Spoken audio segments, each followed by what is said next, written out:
What's up, everyone? This is Justin Wong, and I read some of your comments on YouTube asking like what type of videos that you would like to see me do. So this one's about top 5 of my greatest losses. So obviously not a lot of people would like to talk about their greatest losses, but I guess you guys are pretty curious about it. So let's go down the list, right? I would say the fifth one is around Evo 2005. In the Third Strike Grand Finals, I lost to Nuki.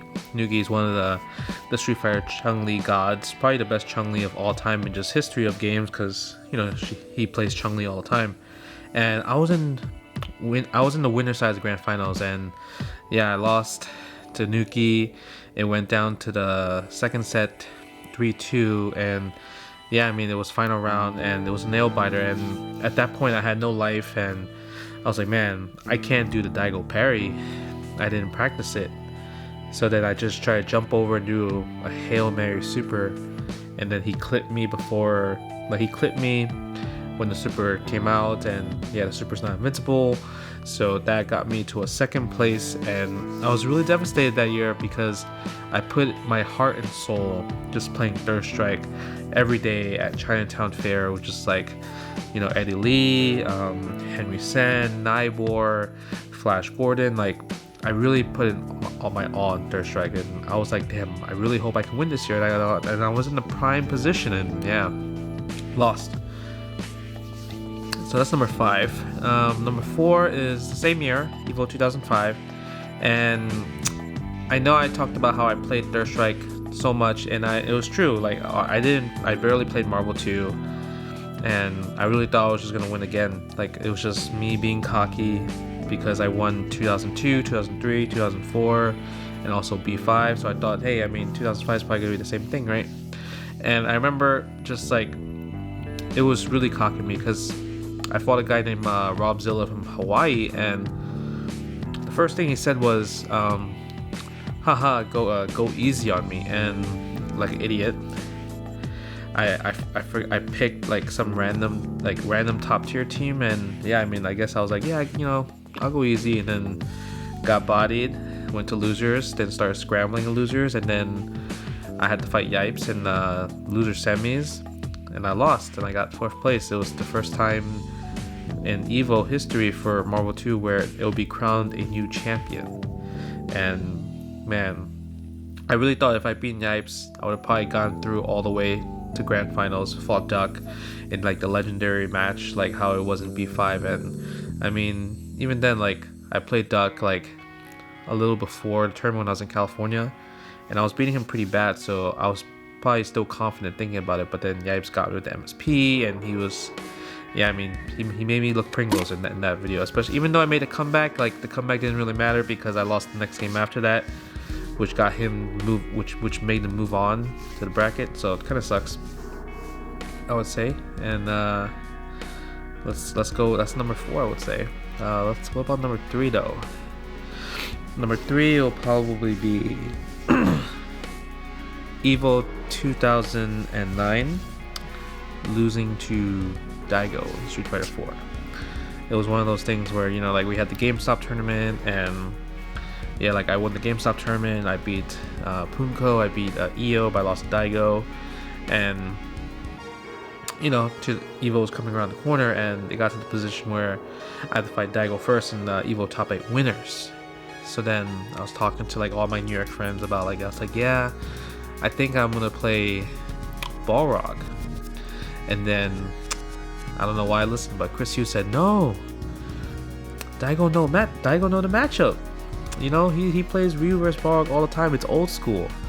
And I'm just like, yeah, you're right. I'm gonna switch to Abel.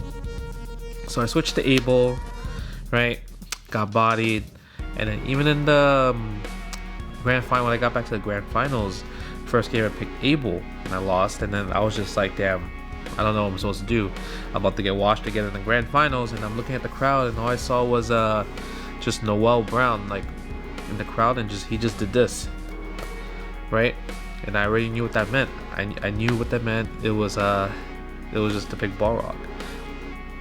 So I picked Balrog, and yeah, I reset the bracket. It got down to the final game, and even then, like, it was so close that I couldn't just close it out. That one was pretty hard because it's like, man, I was again close. Like if I got bodied, then sure, that's fine. But the fact that it's so close, it gets me really, really sad. Really, like, damn, like it got me so sad. I just went to Hawaii like with my winnings and said, you know what, I need a vacation. Even though that vacation sucked because of the people I went with, but yeah, it was one of those things like was like, you know what, I just need to get it off my mind. So yeah, that was number 3.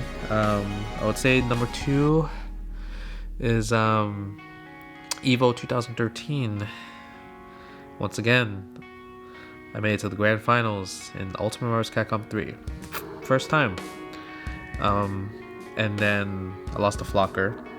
But it sucked because the road I went to, I beat F Champ, I beat Chris G, like I beat Cloud, I beat Angelic, and then like I lost to Flocker. Like Flocker was just, he got me there. But the thing is, what got me mad is that I had the momentum, I hit the Raging Demon, I hit the double overhead comeback, I reset the bracket, and it became 2-2, and I got the first hit, and then I got the TAC with Storm, and I was so greedy. I was so greedy. I could have just killed him with just one loop into the Hailstorm and then fought Virgil straight up, but I really wanted to kill Zero with the Infinite and then put him in a Hailstorm speed up trap, X Factor that character, and it would have only been Hawkeye left. That was like the flowchart game plan I had, and I dropped the combo. Zero had a Pixel Life, killed Storm right away, Wolverine died, and then all I had was Akuma. But yeah, it's just one of those things that it got me really sad because I worked really hard that year and I didn't play the meta. I didn't play no Zeros, I didn't play no Virgils, no Dante assists, no Dooms, no Morgans, no Phoenixes. I played with how I felt. And the whole time walking back to like the casino, to the hotel, everyone's just like, oh, you played so good. Don't worry, you're gonna get it next year. And in my head, I'm like, there's no way I'm gonna get a run back next year. Like at that point, I'm just like depressed. I'm like, I don't want to like think about it, right? So it was just pretty bad. But I mean, somehow I did next year win. Made it to the same position next year. Got my revenge on Flocker, beat F Champ, beat Chris G, and became the Evo 2014 champion for Marvel 3. But man, 2013 was a good run. It was a really good run because I went from losers all the way to the grand, and it would have been so cool, the storyline, man. But I would say that's my second greatest loss because I really thought I deserved that championship that year. And obviously we're up to number 1.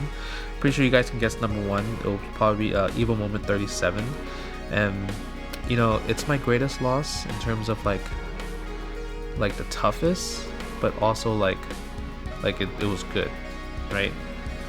And it's one of those things where I'm just like, yeah, like it sucked obviously to be the known as like, oh yeah, you're the Chun-Li that got parried and everything, but the fact that it like brought the FGC together, it made people come back from retirement, it made people start playing Third Strike again, made people more involved in the fighting community.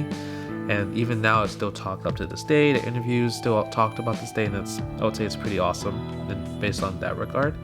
But I mean, at that point I was just even younger than 2005, right? I was 1 year younger and I was just a naive kid. I'm like, oh, you can't parry this, I'm about to chip you to death. And as you can see in the video, I'm just like start mashing, like thinking like it's like the arcade, because if you're in the arcade side by side, like you could like kind of mess them up, like sneaky tactics and everything. That's like the arcade, like Bai will do the hand, like if you wake up and he'll do this, like thinking it's a wake up uppercut, but then he'll just wake up throw you instead.